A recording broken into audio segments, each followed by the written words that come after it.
बिस्मिल्लाहिर्रहमानिर्रहीम। अस्सलाम वालेकुम स्टूडेंट्स, आपके लिए आज मैं वीडियो लेके आई हूँ इफ़ एल्स स्टेटमेंट पर। इफ़ एल्स स्टेटमेंट हमारे पास एक सेकंड सी स्टेटमेंट हम कह सकते हैं, सिलेक्शन स्टेटमेंट है, जिसमें हम एक सेट ऑफ कोड एग्जीक्यूट करते हैं और देन सेकंड स्किप कर देते हैं। हालांकि इफ़ में क्या कर रहे थे हम लोग कि एक ही सेट ऑफ कोड था जिसको हम लोग एग्जीक्यूट करते थे अगर कंडीशन ट्रू हो, और फॉल्स के लिए हमारे पास कोई अल्टरनेटिव नहीं था, यानी हमारे पास कोई दूसरा रास्ता नहीं था।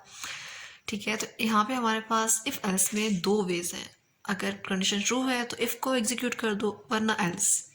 तो यहाँ हमारे पास ये है कि हमारे पास कोई ना कोई आउटपुट ज़रूर आएगा, चाहे कंडीशन ट्रू हो या फॉल्स हो। सो इफ़ तब चलेगी जब कंडीशन ट्रू होगी, और एल्स तब जब कंडीशन फॉल्स होगी।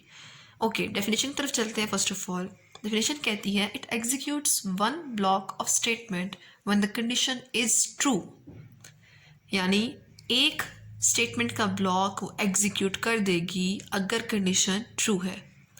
उसके बाद कह रहा है एंड अदर व्हेन फॉल्स, यानी दूसरे को तब करेगी जब कंडीशन फॉल्स हो जाएगी।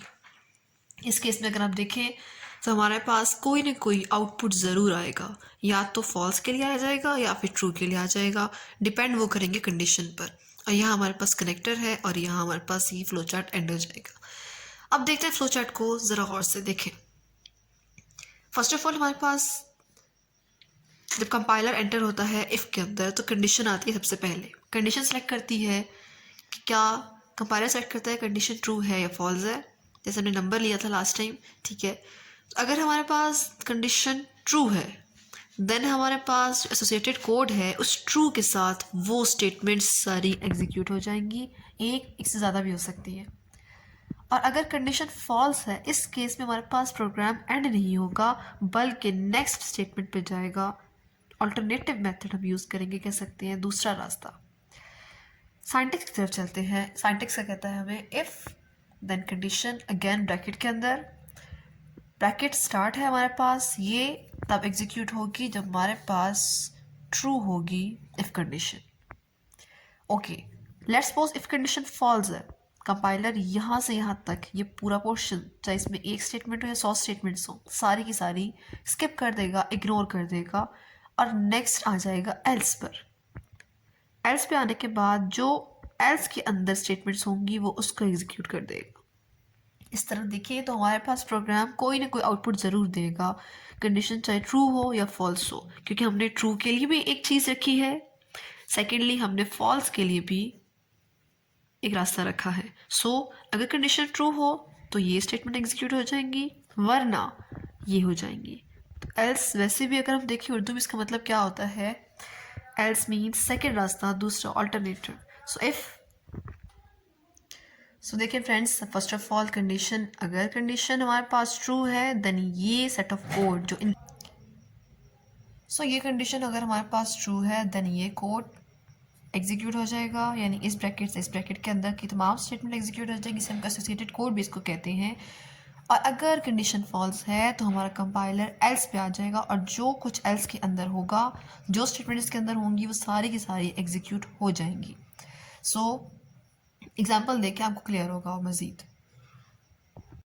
अब एग्जाम्पल देखें, एग्जाम्पल के अंदर हम लोग ले रहे हैं वॉइड मेन यानी मेन बॉडी, ऊपर आप लोग हेडर फाइल्स लाजमी लेंगे, void main and then program body start. Int variable को मैंने दे दी 5 वैल्यू। अगेन यहाँ हम देख ये रहे हैं कि ए और बी यानी दो वेरिएबल में से कौन सा वेरिएबल बड़ा है। ओके, लार्जर वैल्यू फाइंड करना चाह रहे हैं आप। हम देख रहे हैं इंट ए 5 है, ये यूज़र खुद वैल्यू दे रहा है। ठीक है, यूज़र से हम वैल्यू ले नहीं रहे बल्कि हम खुद वैल्यू दे रहे हैं। सो हम यहाँ पे स्कैन ऑफ यूज़ नहीं करेंगे, सिंपल हम लोग वैल्यू इनको इनिशियलाइज करवा देंगे। ए 5 है, बी मैंने 12 रख दिया। अब यहाँ आगे कंडीशन, इफ़ ए यानी 5 ग्रेटर देन बी, क्या फर्स्ट नंबर ग्रेटर है सेकेंड नंबर से? अगर तो है, यानी अगर तो ये कंडीशन ट्रू है देन आप ये पोर्शन एग्जीक्यूट कर दो जो इन ब्रैकेट्स के अंदर है, और अगर ये नहीं है देन आप सीधा यहाँ से एल्स वाले पोर्शन पे आओ और इस पोर्शन को आप एग्जीक्यूट कर दो। देखें, अगर हम यहाँ पे कंपैरिजन करें अपने इनपुट से, यहाँ हम एंट्रीज दे रहे हैं, लेट्स सपोज क्योंकि हमने कहा ए 5 है सो यहाँ पुट कर देते हैं 5 एंड देन 12। क्लियरली नज़र आ रहा है, यानी फर्स्ट एलिमेंट सेकंड एलिमेंट से बड़ा नहीं है। सो कंडीशन हमारे पास क्या होगी? फॉल्स। क्योंकि कंडीशन फॉल्स हो गई है तो हम जानते हैं ये पूरा कोड जो बिल्कुल इफ़ के साथ आता है ये सारा होता है ट्रू के लिए। सो ये क्योंकि कंडीशन फॉल्स हो गई है, इस केस में हमारे पास ये सारा ट्रू का कोड स्किप हो जाएगा और डायरेक्टली कंपाइलर एल्स पोर्शन पे आ जाएगा। और एल्स पोर्शन के अंदर यानी इन ब्रैकेट्स के अंदर अब जो कोड आपने लिखा है वो फॉल्स के लिए होता है। कंडीशन फॉल्स है तो वो फॉल्स वाला यानी एल्स वाला पार्ट सारा एग्जीक्यूट कर देगा। और हमने एल्स में सिर्फ एक स्टेटमेंट दी थी और उन्होंने कहा था कि जस्ट स्क्रीन पे प्रिंट करवा दो बी इज ग्रेटर, यानी फर्स्ट कंडीशन चेक की, उसका ट्रू पार्ट, अगर कंडीशन ट्रू है तो ये एग्जीक्यूट करें, एल्स अगर ये ट्रू है तो ठीक, वरना नेक्स्ट पोर्शन। सो फर्स्ट हम कह सकते हैं ट्रू है तो ये और फॉल्स है तो ये। तो अगर आप देखें इफ स्टेटमेंट में क्या था, वहाँ हमने कहा था कि सिंपल जस्ट अगर हम यहाँ पे हाथ रखते हैं कहीं ये पोर्शन अगर सिर्फ देखें तो जस्ट हमारे पास कंपाइलर देखेगा कंडीशन ट्रू है ओके इसको करेगा और वो नीचे आ जाएगा, अगर ट्रू नहीं है तो स्किप करके नीचे आ जाएगा नेक्स्ट कमांड पर। नेक्स्ट कमांड अपनी कोई भी हो सकती है। यहाँ पे आपने कहा एल्स, एल्स में क्या होगा कि इन दोनों में से कोई एक चीज़ एग्जीक्यूट होगी। जी हाँ, अगर आपकी कंडीशन ट्रू है, ये कंडीशन ट्रू है तो फर्स्ट पार्ट एग्जीक्यूट हो जाएगा, एल्स वाला पोर्शन इग्नोर हो जाएगा बिकॉज ये फॉल्स है और हम जानते हैं कोई भी चीज़ एक वक्त भी ट्रू होती है या फॉल्स होती है, बल्कि कभी ऐसा नहीं हुआ कि दोनों चीज़ें ट्रू भी हों और फॉल्स भी हों। ठीक है, तो एक कंडीशन होती है। सो कंडीशन अब अगर फॉल्स है तो सेकंड पोर्शन एग्जीक्यूट करो एल्स वाला, और अगर ट्रू है तो फर्स्ट। सो इस केस में हम कह सकते हैं कि कंपाइलर के पास ऑप्शंस आ गए हैं, चॉइस आ गई है कि वो दो चीज़ों पे चल सकता है, अगर ये है तो ठीक वरना ये। सो ये मोर फ्लेक्सिबल है हमारे लिए एज कम्पेयर टू इफ़।